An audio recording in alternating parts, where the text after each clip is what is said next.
Kita mulai. Kita buka dan baca basmalah. Bismillahirrahmanirrahim. Assalamualaikum warahmatullahi wabarakatuh.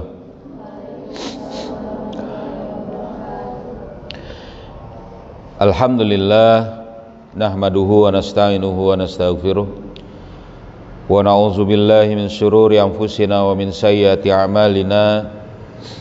May yahdihillahu fala mudilla lahu wa may yudlilhu fala hadiyalah.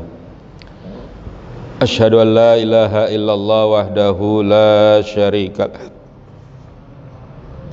wa asyhadu anna Muhammadan abduhu wa rasuluhu la nabiyya ba'dah. Allahumma salli ala sayyidina Muhammad wa ala ali sayyidina Muhammad. Rabbi israh li sadri wa yassir li amri wahlul 'uqdatam min lisani yafqahu qawli. Subhanaka la ilma lana illa ma 'allamtana innaka antal alimul hakim. Amma ba'du. Alhamdulillah, segala puji hanya bagi Allah. Salawat serta salam semoga selalu tercurah kepada junjungan kita Nabi Muhammad sallallahu alaihi wasallam serta keluarganya, sahabatnya dan juga para pengikutnya yang setia dengan ajarannya hingga akhir zaman. Alhamdulillah, anak-anakku sekalian dan para asatidzah yang dirahmati Allah, kita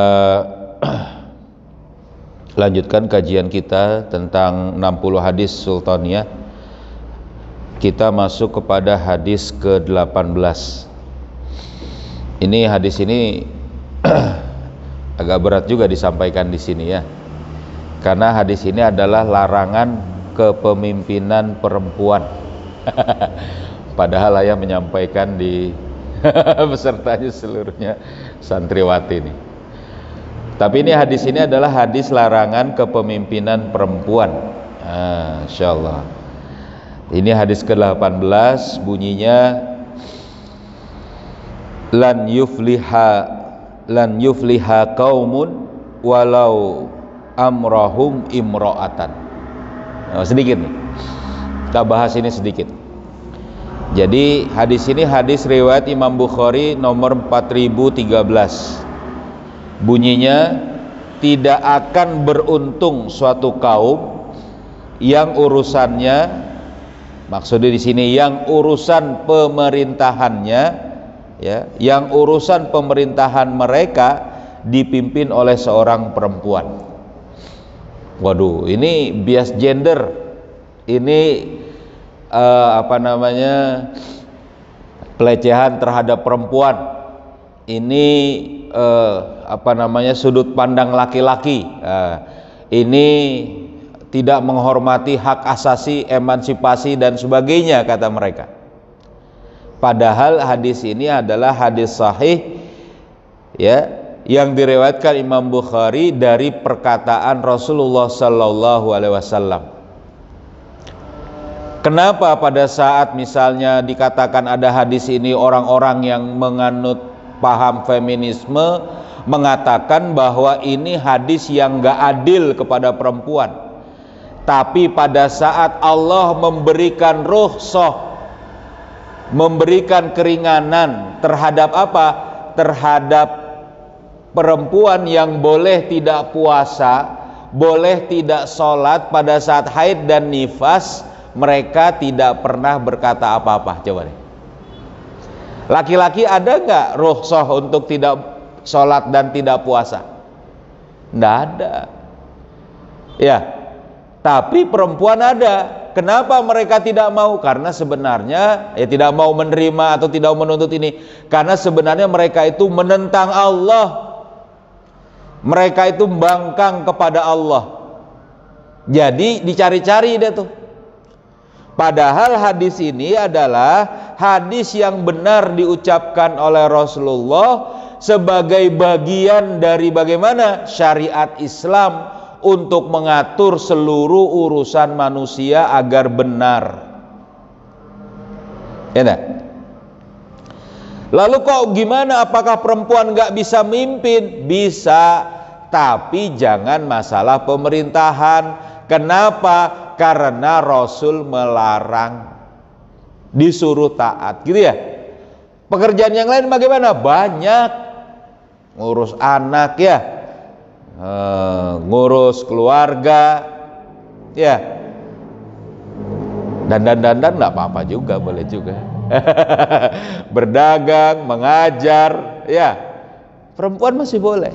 Nah, makanya penjelasannya di sini cuma 4 dikasih penjelasan. Udah sedikit nih. Yang pertama penjelasannya di sini.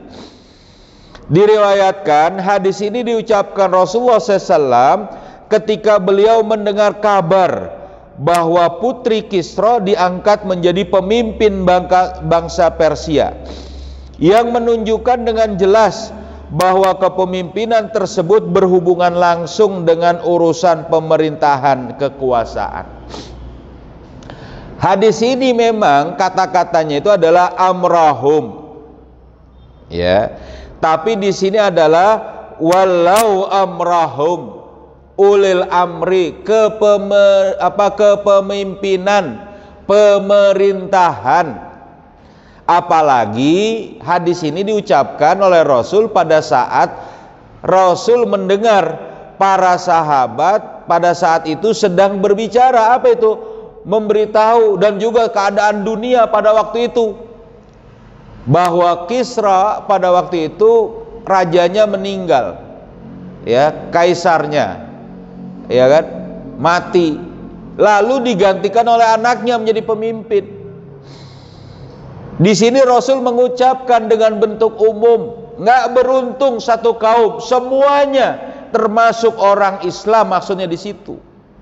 Siapapun yang kemudian dipimpin pemerintahannya itu oleh perempuan. Wah, ini kata orang tadi feminisme apa? Bias gender ini, ya, nggak emansipasi, merendahkan perempuan, bukan. Justru memberikan kehormatan kepada perempuan. Coba sudut pandangnya di sisi yang lain. Justru ini adalah memberikan tugas bagi laki-laki dengan urusan yang berat, dengan urusan yang bagaimana penuh tanggung jawab, ya, yang kalau kata Umar bin Khattab, apabila di jalanan kota Madinah ada keledai, yang bagaimana keledai itu terperosok dari satu jalan, takut dia ini dibintai pertanggungjawaban, berarti berat sekali, ya. Coba jalan misalnya dari Jakarta, dari Ciputat ke Bogor, berapa banyak lubang, berapa banyak genangan, ya, belum lagi sampai ke Bengkulu, kok jalan darat. Ya, walaupun ada jalan tol, tapi banyak sekali jalan tol pun harus bayar, ya, belum lagi banyak susah. Tanggung jawab itu berat di situ, begitu bagi kepemimpinan. Jadi harusnya sudut pandangnya itu apa? Perempuan ini diberikan kehormatan. Apalagi pada waktu itu Rasul mengatakan memang ini urusan pemerintahan. Jadi sudut pandangnya itu adalah sudut pandang taat kepada Allah dan Rasulnya. Yang kedua, sebagaimana dijelaskan oleh Imam San'ani, hadis tersebut menunjukkan adanya larangan bagi kaum perempuan untuk memegang jabatan pemerintahan umum atas kaum muslim. Kenapa kok atas kaum muslim? Karena Rasul nggak langsung memerangi Kisra. Nanti Kisra ini baru bisa ditundukkan, ya, pada waktu-waktu berikutnya, ya, pada waktu berikutnya. Jadi Kisra itu ditundukkan nanti pada masa masa-masa pada masa Umar bin Khattab radhiyallahu, ya, Persia itu ditundukkan begitu. Kenapa? Karena nggak ada urusan yang berkaitan dengan selain orang mukmin. Tapi orang mukmin, tidak diperbolehkan. Ini menurut Imam As-San'ani. Ya, dan ini yang benar. Untuk memimpin pemerintahan. Kalau bukan pemerintahan boleh. Jadi apa? Jadi bidang misalnya urusan rumah tangga, urusan pengairan, urusan listrik, urusan energi, urusan transportasi, boleh. bahkan menjadi surtoh, menjadi polisi, boleh menjadi kodi, selain kodi muzalim, ya, menjadi kepala misalnya urusan masyarakat, bidang pangan misalnya, pertanian misalnya, kelautan, boleh, boleh. Tapi pemerintahan tidak. Khalifah, muawin tafwid, mahkamah muzalim, ya, di situ. Qadi Qudat di situ maksudnya. Ya. Terus juga gubernur, para wulat, para wali, para amil, para bupati, ya, yang pada saat itu memegang tampuk pemerintahan, struktur hukam, struktur pemerintahan. Yang mana yang kemudian boleh selain dari itu? Mana hadisnya ini? Ya, jadi orang Islam itu begitu. Terus ditanya, kalau gitu gimana dengan tadi raja atau ratu, kaisar? Ya nggak peduli kita, walaupun tetap kita katakan itu nggak beruntung dia. Jadi kalau orang Islam ribut, nggak boleh ada ratu, nggak boleh ada presiden, nggak boleh ada kaisar perempuan, nggak ada itu urusan itu, karena itu bukan kepemimpinan dalam Islam, paham? Jadi nggak usah ributin itu, ya. Jadi ini adalah bagi kepemimpinan kaum muslimin. Yang ketiga,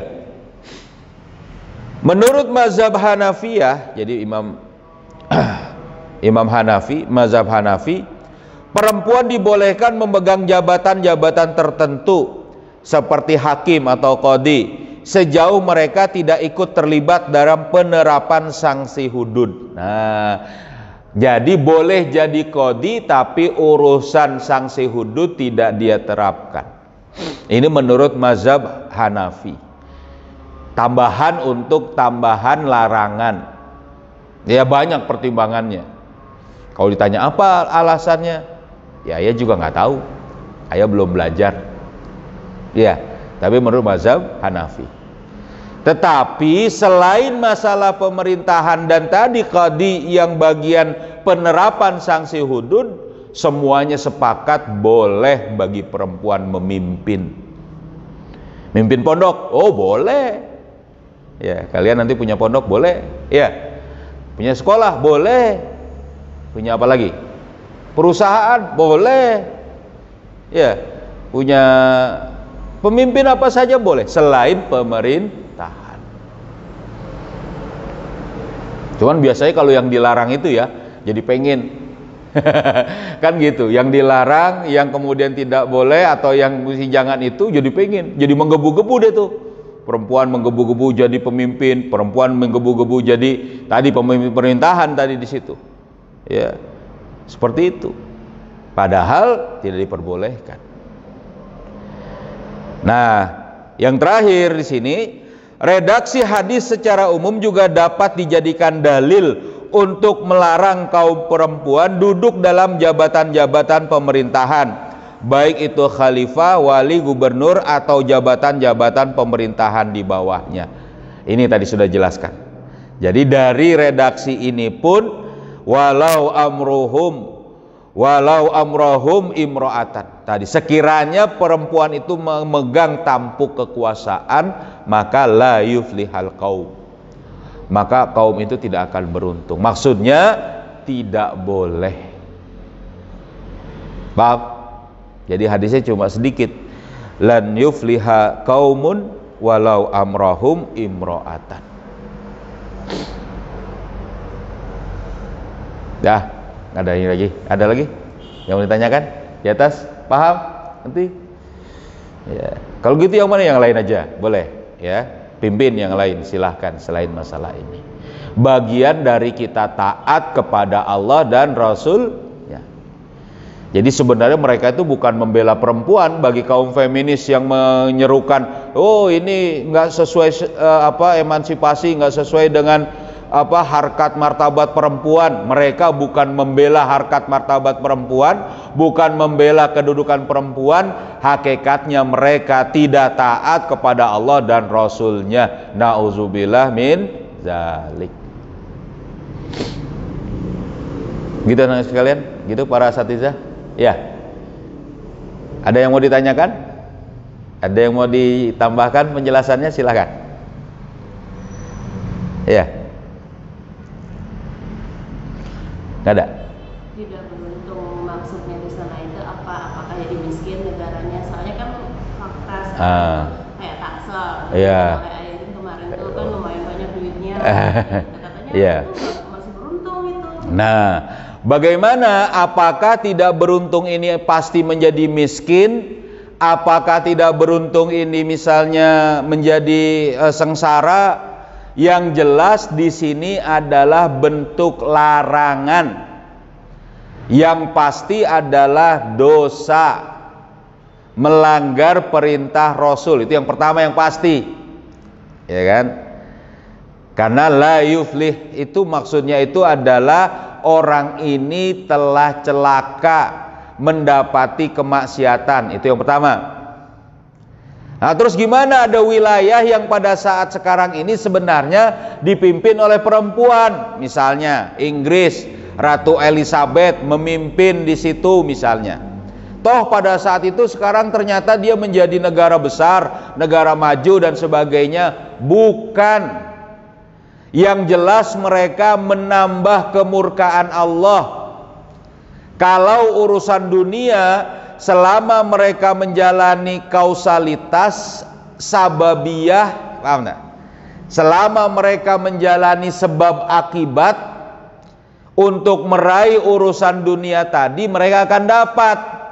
Contoh misalnya, orang Inggris, dia pinter, dia bikin misalnya tadi teknologi, dia bikin misalnya alat transportasi yang bagus, lalu diterapkan di negaranya, lalu dipakai untuk masyarakat.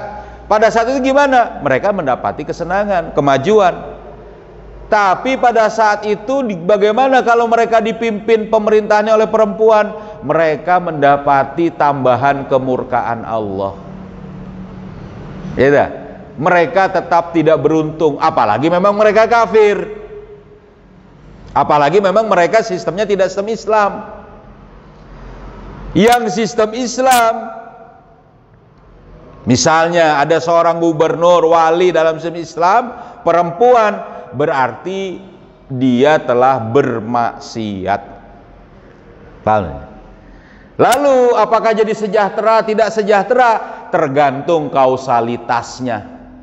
Apalagi kalaulah sudah perempuan yang memimpin, perempuan tadi misalnya juga bodoh, ya sudah, wassalam, ya kan? Amilatun nasibah tasla naran hamiyah, begitu. Mereka telah berbuat susah payah, padahal pada saat itu dijerumuskan dalam neraka, gitu. Ya, sudahlah berdosa, di dunia sengsara, gara-gara pemimpinnya bodoh misalnya. Ya dah. Laki-laki kalau gitu gimana? Ada pemimpin laki-laki bodoh. Ya, yang pertama dia tidak melanggar untuk urusan pemimpin perempuan. Lalu dia bodoh, dia kemudian dapat lagi urusan yang lain. Jadi cuma tambah satu urusan, tetap tidak boleh juga. Misalnya, apalagi kalau tidak berhukum dengan hukum syariat Islam, lebih parah lagi. Wa man lam yahkum bima anzalallah faulaika humul kafirun. Nauzubillah. Ya. Siapa yang tidak berhukum dengan hukum Allah, mereka itu orang-orang kafir. Gitu ya, Ustazah? Gitu ya, Bu? Yang di atas ada lagi pertanyaan? Ya. Jadi untuk urusan misalnya tentang keadaan duniawiyahnya, itu adalah berdasarkan kausalitas sebab akibat mereka. Nah, itu yang harus mereka jalani sebenarnya. Oke? Cukup ya? Alhamdulillah. Kalau tidak ada pertanyaan lagi, mari kita cukupkan. Kita tutup dengan sama-sama membaca surat Al-Asr. Ya. Bismillahirrahmanirrahim. Wal asri innal insana lafi khusrin illal ladzina amanu wa amilus solihati wa tawasau bil haqqi wa tawasau bis sabr. Subhanakallahumma wa bihamdika asyhadu an la ilaha illa anta astaghfiruka wa atubu ilaik. Assalamualaikum warahmatullahi wabarakatuh.